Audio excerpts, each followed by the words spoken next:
Selamat sejahtera dan salam Malaysia Madani. Kumpulan kami akan membahaskan tentang kepentingan penghayatan etika dan peradaban dalam konteks masyarakat majmuk di Malaysia. Ini merupakan ahli kumpulan kami yang terdiri daripada Flora, Ariel, Rehana Lia, Norina, Jenisli, dan saya sendiri Aryati. Ini merupakan pengenalan kepada topik ini. Penghayatan etika dan peradaban di Malaysia adalah tentang bagaimana masyarakat Malaysia memahami dan mengamalkan nilai-nilai etika dan peradaban dalam kehidupan sehari-hari. Di Malaysia, terdapat pelbagai nilai etika dan peradaban yang berasal dari pelbagai agama, budaya, dan tradisi.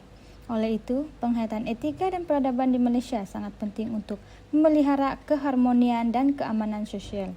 Dalam konteks globalisasi dan modernisasi, penghayatan nilai-nilai ini juga dapat membantu masyarakat Malaysia mempertahankan identiti dan warisan budaya mereka. Seterusnya, definisi kepada topik ini.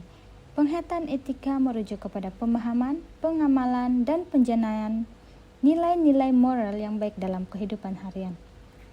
Ia melibatkan kesadaran terhadap apa yang benar dan salah, kemudian mengamalkannya dalam setiap tindakan dan interaksi dengan orang lain. Manakala penghayatan peradaban pula merujuk kepada pemahaman, penghargaan, dan pengamalan terhadap budaya, seni, nilai, dan tradisi yang menjadi ciri dan identiti sebuah masyarakat tersebut. Ini termasuk kepahaman terhadap sejarah, adat istiadat, kepercayaan agama, dan pencapaian intelektual yang membentuk asas masyarakat tersebut. Negara Malaysia merupakan sebuah negara yang aman damai, walaupun penduduknya yang terdiri daripada berbilang kaum dan etnik. Tidak dinafikan wujudnya toleransi antara semua kaum tersebut. Walau bagaimanapun, terdapat juga cabaran untuk kepelbagaian kaum ini untuk terus mengekalkan hidup yang aman. Selain itu, kepelbagaian kaum dan etnik di negara ini juga turut membawa kebaikan yang tidak terkira kepada rakyat Malaysia. Seterusnya kita pergi kepada kepentingan pemahaman etika dalam konteks masyarakat majmuk di Malaysia. Yaitu yang pertama adalah membina kesadaran moral. Berkomunikasi dengan orang-orang dari pelbagai latar belakang dan budaya mampu membuka mata dan meningkatkan pemahaman pelbagai pandangan moral. Dengan adanya kesadaran moral yang kuat, ianya mampu membantu individu memahami nilai-nilai penting dalam kehidupan seperti kejujuran, integriti, dan tanggung jawab. Yang seterusnya adalah meningkatkan kepercayaan antara individu dan kumpulan. Dengan memasukkan pendidikan mengenai pelbagai budaya, agama, dan latar belakang etnik dalam sistem pendidikan, mampu memupuk pemahaman dan kepercayaan. Seterusnya, kepercayaan juga sangat penting untuk membina hubungan sosial yang sehat dan harmoni. Yang seterusnya adalah meningkatkan kualiti hidup. Dengan memahami nilai-nilai etika yang benar dan menerapkan pendidikan moral di sekolah untuk memperkenalkan konsep-konsep etika dan nilai yang mendasari tindakan baik dan buruk. Ianya mampu membantu meningkatkan kualiti hidup masyarakat Malaysia majmuk kerana mereka boleh hidup dengan damai dan dia.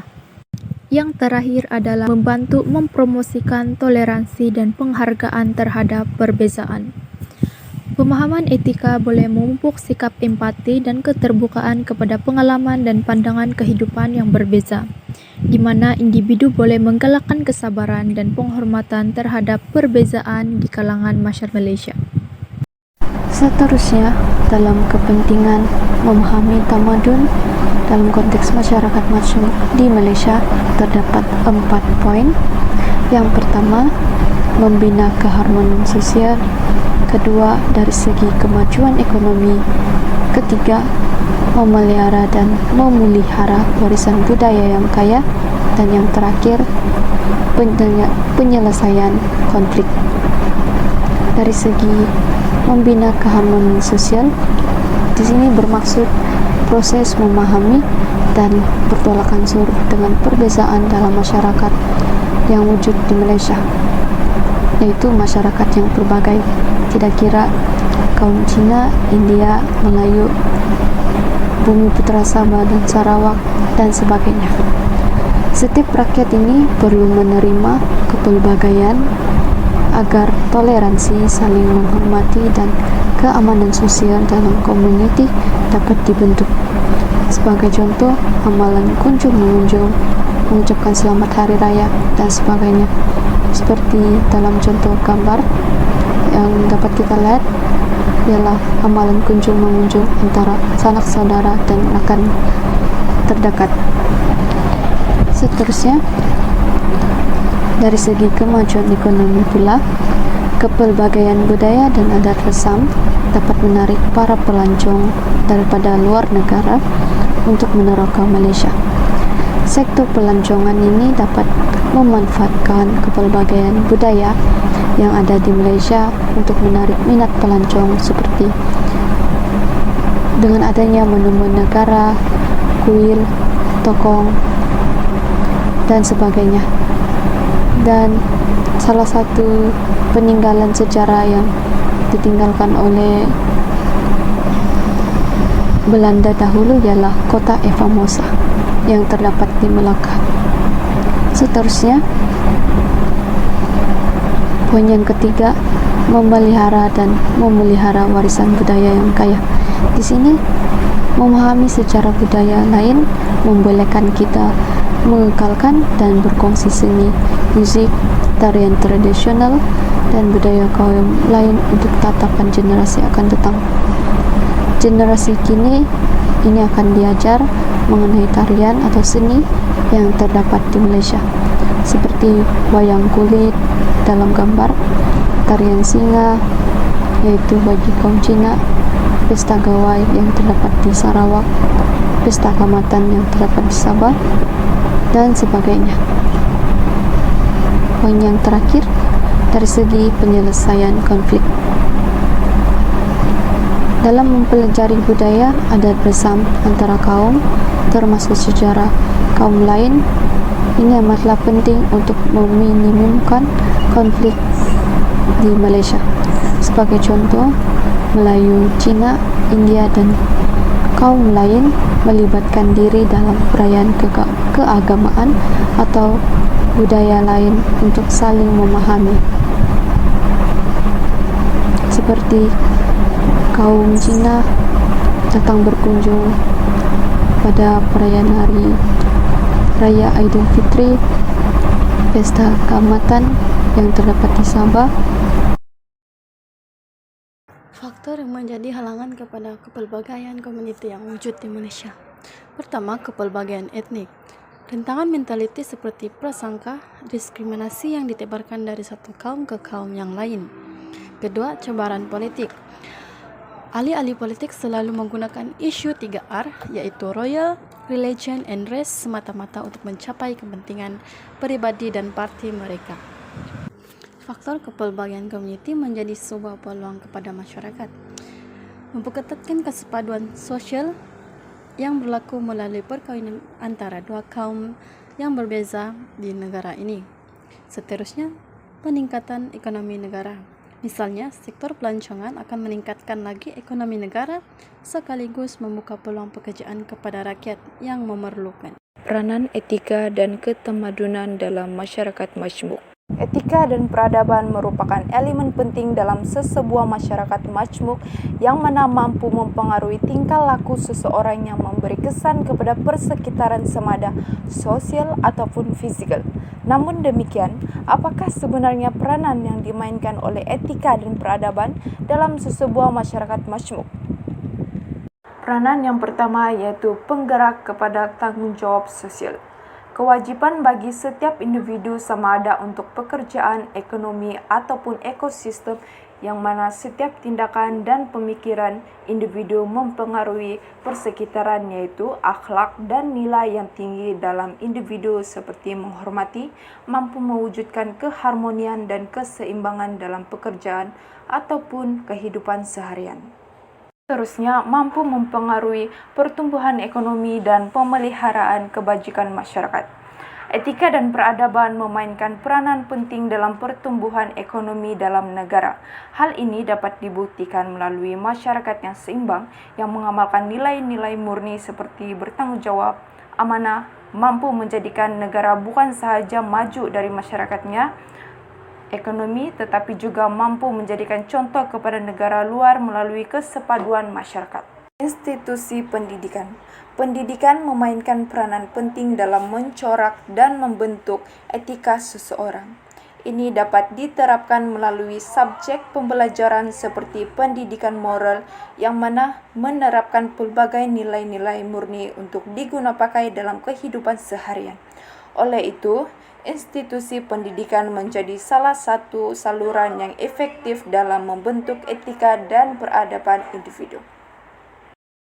Seterusnya, kita masuk ke dalam cabaran dalam menggalakkan pemahaman etika dan kerjasama pelbagai budaya di Malaysia. Memahami etika dan tamadun dalam konteks masyarakat di Malaysia, pelbagai di Malaysia adalah penting kerana ia membantu memupuk kesedaran dan pemahaman tentang nilai-nilai yang dipegang oleh masyarakat yang berbeza-beza. Namun, terdapat cabaran dalam menggalakkan pemahaman etika dan kerjasama pelbagai budaya di Malaysia. Salah satu cabaran adalah perbezaan dalam cara berpakaian.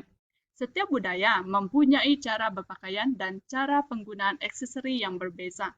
Contohnya, seorang guru berbangsa Melayu memakai pakaian tradisional kaum Melayu iaitu kebaya dan seorang guru berbangsa India memakai sari iaitu pakaian tradisional kaum India semasa menyambut Hari Kemerdekaan di sekolah. Perbezaan cara berpakaian budaya boleh menyebabkan konflik dan salah faham antara masyarakat yang berbeza. Cabaran yang kedua ialah melalui media sosial. Media sosial memainkan peranan penting dalam membentuk persepsi dan pemikiran orang ramai. Walau bagaimanapun, terdapat risiko bahawa media sosial boleh digunakan untuk menyebarkan maklumat palsu dan mengukuhkan stereotip negatif tentang pelbagai budaya. Sebagai contoh, terdapat kumpulan di media sosial yang mempromosikan kebencian dan diskriminasi terhadap pelbagai budaya di Malaysia. Cabaran yang ketiga ialah kurang kesedaran tentang kepelbagaian etnik dan budaya. Budaya adalah warisan yang kaya, mencerminkan sejarah, nilai dan identiti sesebuah masyarakat. Dalam kehidupan moden yang sibuk ini, ramai orang sering memberi tumpuan kepada tuntutan harian sehingga tiada masa untuk merenung dan memahami nilai budaya yang semakin hilang. Cabaran yang terakhir ialah kurangnya pendidikan tentang nilai-nilai budaya. Segelintir masyarakat mungkin tidak menyadari betapa pentingnya budaya dalam membentuk identiti dan menyumbang kepada kekayaan masyarakat. Sebagai contoh, seorang pelajar yang tidak didedahkan dengan pembelajaran tentang sejarah dan nilai budaya tempatan mungkin hilang kesedaran tentang keunikan warisan mereka. Oleh itu, pemahaman kekayaan dan nilai budaya merupakan langkah penting untuk membina masyarakat yang kaya dan bersatu padu.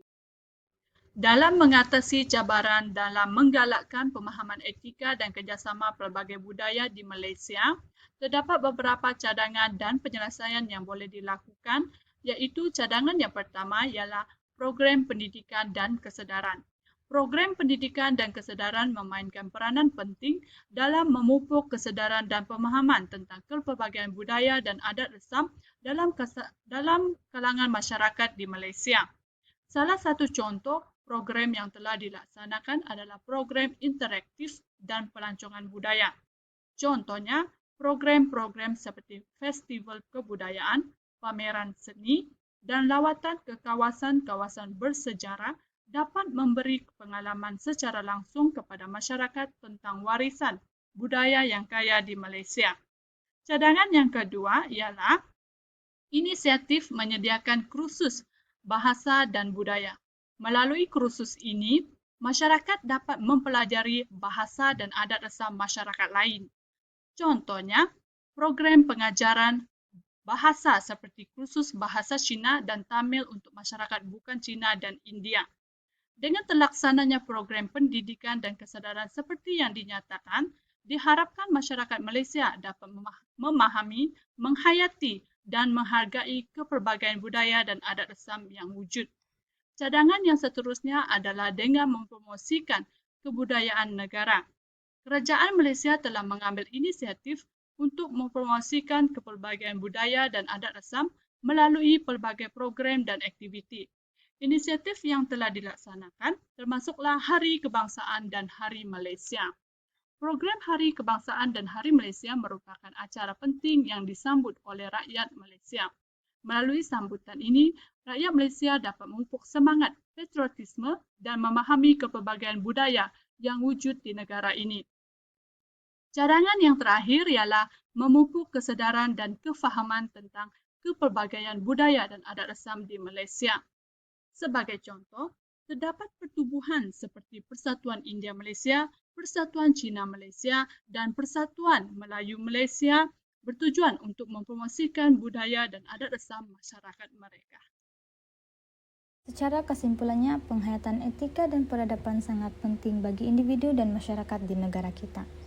Etika membantu individu untuk memahami nilai-nilai moral yang benar dan salah dalam tindakan mereka. Sementara peradaban membantu masyarakat untuk memelihara identiti dan warisan budaya mereka. Melalui penghayatan etika dan peradaban, kita dapat membangun hubungan yang harmoni dengan orang lain dan lingkungan sekitar kita. Oleh itu, penting bagi kita untuk terus mengembangkan pemahaman terhadap etika dan peradaban dalam kehidupan seharian kita. Sekian, terima kasih.